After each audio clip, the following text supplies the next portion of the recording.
Welcome back, everyone, to I Love Games. I really do love games, and I want to share my favorite ones with you. If you like what you see, make sure to like, comment, and subscribe. And be sure to ring that bell to receive updates on all the latest I Love Games content. Today, we're talking about roids. Because in Sonic Racing CrossWorlds, everyone needs a roid. Seriously though, gadgets really are the steroids of Sonic Racing CrossWorlds. They enhance the performance of your vehicle and give you a real edge in the competition. And of course, they make the game a lot more fun to play. There are so many gadgets to unlock and so many combinations to build. But which ones can make you get the most out of your CrossWorlds experience? Today, I'll show you my top 5 of the most fun and broken gadget builds you can make in Sonic Racing CrossWorlds. Now, where are these gadgets exactly? Well, once you boot up the game, all you gotta do is go to the left-hand corner and find the option that says Customize Gadgets, and boom, you're there. From this menu, you have plenty of gadgets to choose from. Anywhere from ring abilities to charge upgrades. Some of them will be unlocked right from the get-go. Others you'll have to unlock by doing certain things in-game. But don't worry, most of it's just racing a certain number of times. Usually around 30 to 90 times. 100 at most. This is where we'll be making our builds. Speaking of which, let's get on to the first build on this list. First off is one I'd like to call the Drift build. This build prioritizes faster charging of the drift gauge, which is this little colorful bar you see whenever you perform a drift. The more you drift, the more your level goes up. You can go up to 3 levels while drifting, unless you have the Ultimate Boost gadget on. This gadget adds a 4th level to your drift charge, and makes you temporarily invincible when you release a level 4 charge. If you do it right, you can shield yourself from damage and obstacles for a good portion of your race. There are many drift gadgets you can use to fill up your gauge faster, but the most efficient ones are Technical Drift, Level 2, and Level 3 Quick Charge. Level 2 and Level 3 Quick Charges fill up those respective levels of your gauge much faster, which can help you get right up to that Level 4 drift. Technical Drift, as long as you're on land, increases your drift charging speed overall. When pressing any of your right trigger buttons on your controller, make sure to lean the left analog stick for faster charging, and don't linger for too long, otherwise you'll get hit. If drifting is your priority, use this gadget build and you're good to go. The second build on this list is one that I have named the Drift Trick build. But wait a minute, didn't I just go over a drift build? Well, I did, but that's if you want your build to specifically prioritize drifting. While drifting will control like a dream with that build, there are other parts of your vehicle's controls that will feel sluggish. In particular, air tricks. When you're in midair, you can flick the left analog stick in all sorts of directions to perform a variety of air tricks and build up your boost. But on most ramps, you'll be lucky to get 2 tricks in with the slowdown periods in between. Don't you want to do more faster and build up boost faster? This is where we remove a few gadgets from our drift build and replace them with the best air trick gadgets in the game, Air Trick Adept and Expert. Both of these gadgets serve the purpose of exponentially increasing the speed of your air tricks. You can go from performing 2 or 3 on a ramp to 6 or 7 at least, and you'll build up that boost you need in no time. But in this particular build, you'll want to keep Ultimate Boost for that level 4 charge and the shield it gives you upon successfully using it. For that remaining slot, use any level Quick Charge gadget that only takes up 1 slot. That way, it won't take too long to get to level 4. Alternatively, you could keep Technical Drift and a level Quick Charge, but you'll miss out on the level 4 boost and shield. But hey, if Technical Drift is your key to success and a better CrossWorlds playthrough, then by all means keep it, as long as you're having fun. Number 3 is the Mercy build. This build takes advantage of relatively recent features given in a free update. With it, we were given a ton of interesting gadgets, particularly ones that prioritize rewarding you for getting hurt.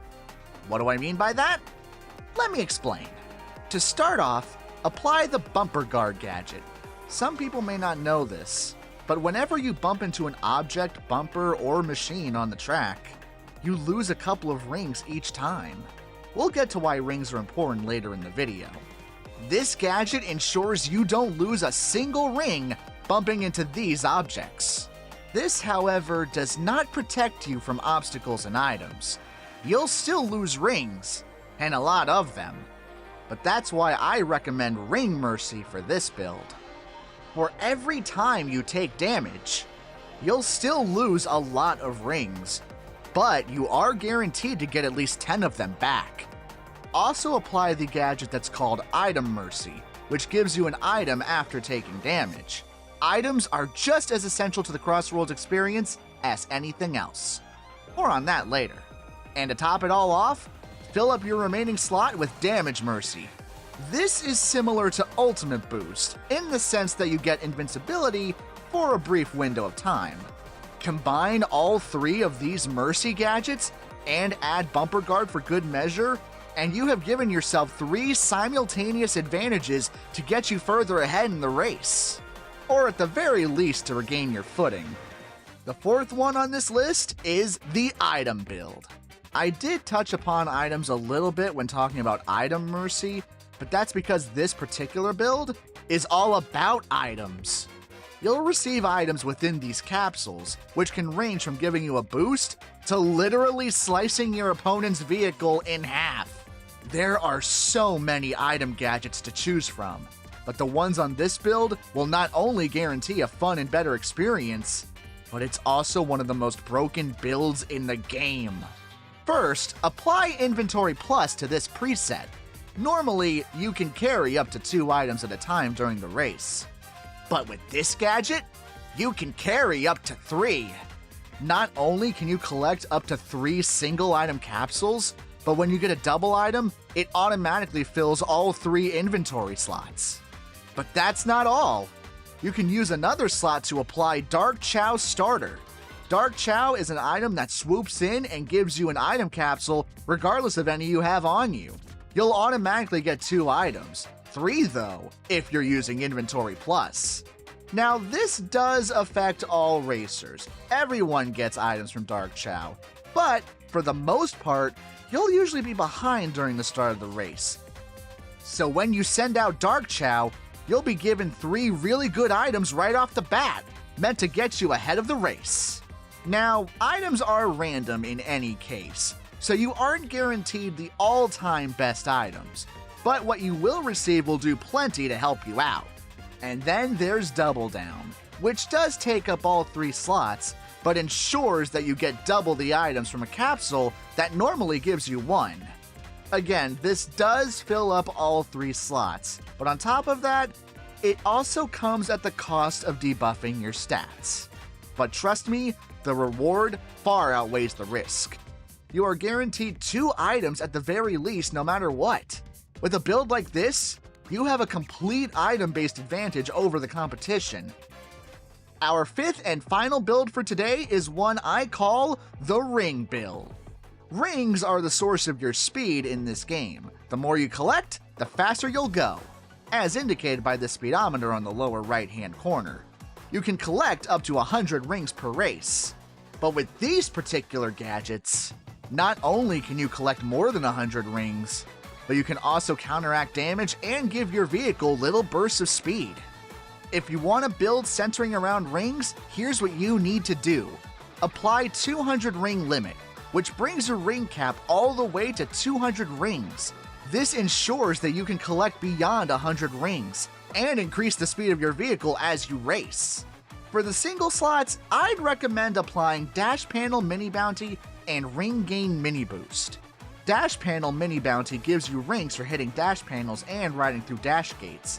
Ring Gain Mini Boost gives you small bursts of speed anytime you collect rings. For the remaining 2 slots, I recommend Dash Panel Combo Bounty.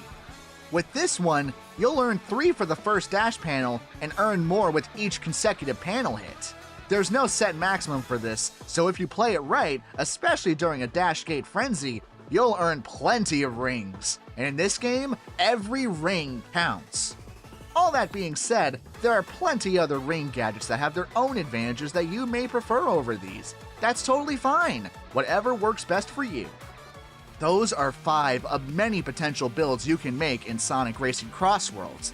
These 5, in my opinion, have made the game a lot more fun and exciting. Let me know what you think of these builds and what builds you use in CrossWorlds in the comments below. As always, make sure to like and subscribe, and turn on notifications to receive updates on all my latest content. As always, I love games, and I'll share more of my favorite games in the future. Until then, see you all later.